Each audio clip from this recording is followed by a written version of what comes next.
lối cao thô cốc tới lối cao thô kro lối cao thô kro cái nhau tàu này anh ngang hai ba everything nông môn đây là hai đập nang anh ngang như vậy phát triển ta bra ta sir ok adu di xoay tàu anh này tàu nang cái cốc tới lối cao thô kro cái tak ba everything nông môn đây anh ngang si hàng như bao question je si zigi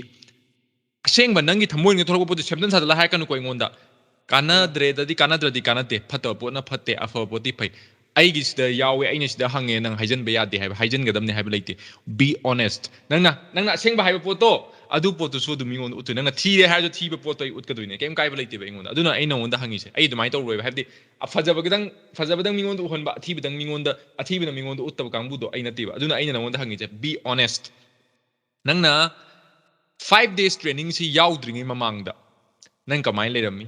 adu nang hojik 5 days ngasi 5 days pudi shudri ko ngasi last day ne si fauta yawarpa matamda nangi mind da aina share to iba ma'am aina ma'am khangjaba ngai share to ma'am si jina nangunda nangi life ta kyamu yam chawba transformation am pi si jina nangi future da kyamu yam kana ni aduga nangi future da ta singa si jina result phangni phangoi habda nang fazana honest review ma thamoi ngai ngonda piro mayam da khalo sir sir ai je han mada e-commerce ma tang sir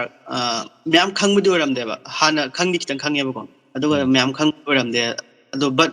aina YouTube da sar jan thingna bane ba han mada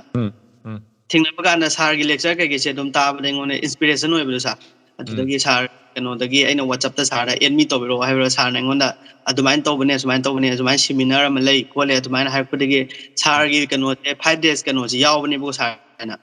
han mada aina khalam ba ai je business to gi di khalaga lambi di khangde ba ko sar hana hadi karom dagi sangaga e-commerce amaina karom dagi sangaga tawgada bu no ai di khangde ba han mada aduga 5 days training program sitang yaw bu da sar hadi aina satkadab lambi sina asomna challaga na sumaina tawi habage e tu je to sarna chap chana ngon pibirak ko sar sar adugi sar han mada thagachari adugi mating nuai sar sarna sumaina asigumba lambi ama chatpagi dama sarna guideline phajana pibirak ko sar adugi mating thagachari sar matung ta laina try toroga sar soidana mai pa ko mi ngamna bo oiba ngamna phona lagi sar sungchoi soidana thanks adumaina honest oina thamak pai damuk ta adu nangon dai no ji hangdu question je nangon da hoji nang business nang hoji ta sengna hoba ngamadravana ta seng ma aseng ma poto hairo pasa ngamani sir ai chatpa ngamani sir you can do it kam gan da result jene tok seba kai target kam gan thamje result kam gan jene tok seba after 3 months that is sir so that to hona jagi sir nice